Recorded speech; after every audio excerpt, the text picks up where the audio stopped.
مورخہ 29 جولائی 1977 بروز جمعہ حضرت شہید اللہ فریدی رحمت اللہ علیہ نے فرمایا کہ میرا خیال ہے ابھی کل پرسوں میں نے ایک مضمون پڑھا جس میں ایک نکتہ نکلا ہے، کسی نے غالباً نیک نیتی کے ساتھ لکھا ہے، دنیا کا قاعدہ ہے کہ ہر شخص یہ سمجھتا ہے کہ میں حق پر ہوں چاہے ہو یا نہ ہو۔ ایک حدیث کے متعلق جو صحیح حدیثوں میں سے ہے انہوں نے شبہ ظاہر کیا اور یہاں تک کہا کہ اس سے امت مسلمہ کو بڑا سخت نقصان پہنچا ہے، بلکہ اسے انہوں نے ایک زوال کا سبب بتایا ہے۔ حدیث یہ ہے کہ ایک دفعہ حضور صلی اللہ علیہ وسلم سفر پہ تھے، حضرت ابو ذر غفاری رحمت اللہ علیہ یا ابو درداء آپ کے 7 اونٹ پر سوار تھے۔ بعض روایت میں ابو ذر ہے، بعض میں ابو درداء، دونوں مشہور صحابی ہیں۔ ابو ذر اور ابو درداء میں معمولی سا فرق ہے کہ حدیث کے معنی پر کوئی اثر نہیں پڑتا۔ اس وقت رسول اللہ صلی اللہ علیہ وسلم نے فرمایا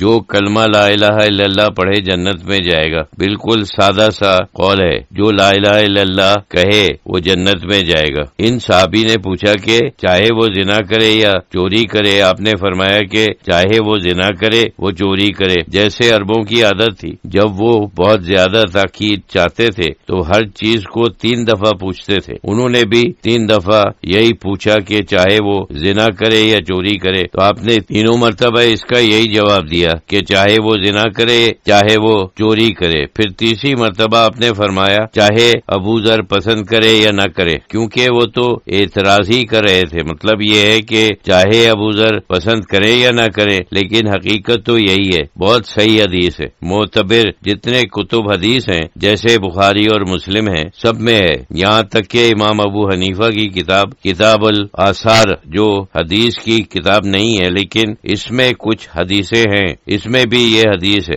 امام ابو حنیفہ رحمت اللہ علیہ نے اپنا مسلک مرتب کرنے میں اس حدیث کو بہت اہمیت دی ہے۔ اعتراض یہی تھا کہ اگر گناہگار سے وعدہ ہو جائے کہ وہ جنت میں جائے گا تو وہ گناہ سے کیوں رکے؟ اس کے اوپر ایک ظاہری قسم کی نظر ہے۔ شاید مضمون لکھنے والے کا مقصد بھی یہی تھا کہ لوگ اس حدیث کو یا اس قسم کی حدیثوں کو پڑھ کر مطمئن ہو جاتے ہیں، پھر وہ گناہوں سے نہیں ڈرتے۔ صحیح حدیث کے اوپر صرف اپنے خیال سے اعتراض کرنا بہت جرأت کا کام ہے۔ صحیح احادیث میں ہیں جن کے راوی مشہور و معروف اور جانے پہچانے، ان کے اوپر جھوٹ بولنے یا بھول جانے یا اس قسم کے دوسرے شبہات بہت ہی کم ہیں، بلکہ نہ ہونے کے برابر ہیں۔ وہ اپنے فن میں ماہر تھے اور جانے پہچانے لوگ تھے۔ تقوی، دیانت داری، علم اور حافظہ، ان سب چیزوں کے لیے یہ لوگ مشہور تھے۔ اس کے اوپر اتفاق ہے کہ یہ قابل اعتبار لوگ ہیں۔ بخاری تک صرف 3، 4 یا 5 واسطے ہوتے ہیں، اگر اس سے پہلے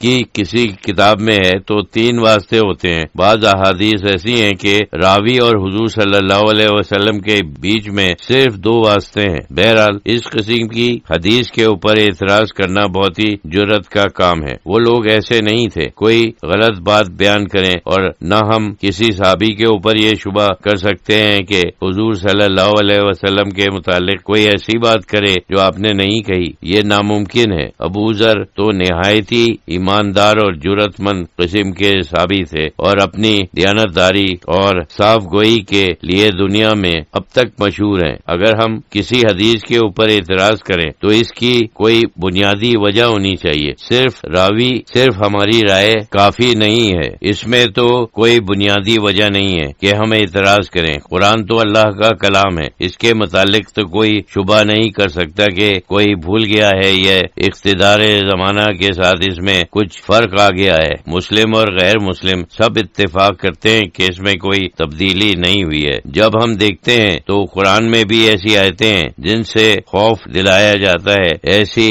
آیتیں بھی ہیں جن سے امید دلائی جاتی ہے۔ دونوں قسم کی آیتیں ہیں۔ بعض دفعہ گناہ گاروں کے متعلق کافی سخت الفاظ ہیں، ساتھ ہی ساتھ یہ آیت بھی ہے جو بار بار دہرائی جاتی ہے، یعنی ان الذین آمنوا وعملوا الصالحات، یعنی اگر کسی کے پاس ایمان ہو اور وہ عمل صالح کرے تو اللہ تعالیٰ اس کے گناہوں کو معاف کر دے گا اور جنت میں داخل کرے گا۔ اس میں یہ شک ضرور ہے کہ ایمان کے علاوہ کچھ نیک عمل بھی ہوں، لیکن اس کے معنی یہ نہیں ہے کہ وہ صرف نیک عمل ہی کرتا ہے۔ اگر ایسا ہوتا تو پھر گناہ معاف کرنے کی بات نہ ہوتی۔